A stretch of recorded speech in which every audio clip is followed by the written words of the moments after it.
नमस्कार प्रणाम। हम शालिनी तिवारी रोल के बीच एगो खूब सुंदर कोहबर के गीत लेके आइल बनी। जब बर कोहबर में जाला तो गावल जाला, ओकरा के देखब जा, सुनब जा, आ लाइक सब्सक्राइब जरूर करब जा। अच्छा लगी तो कमेंट करके बताइब जा, शेयर भी कर देव जा।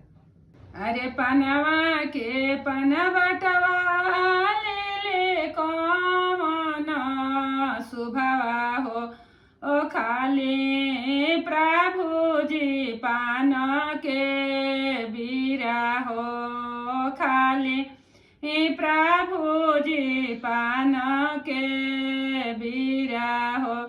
कैसे में खाई शुभवा पान के बीरा हो, ओ आमा तोहरो जोगिनिया हई हो, आमा तोहरो जोगिनिया हई हो।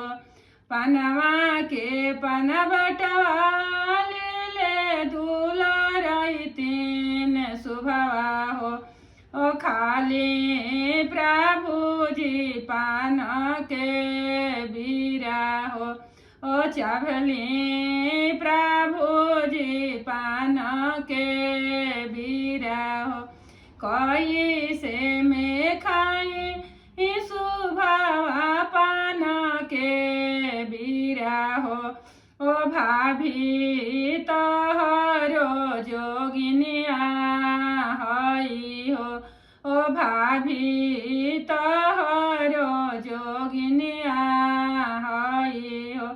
कैसे में खाई शुभवा पान के बीरा हो, ओ बहिनी तोहरो जोगिनिया हई हो, ओ बहिनी तोहरो जोगिनिया हई हो, ओ बहिनी तोहरो जोगिनिया हई हो, बहिनी तोहरो जोगी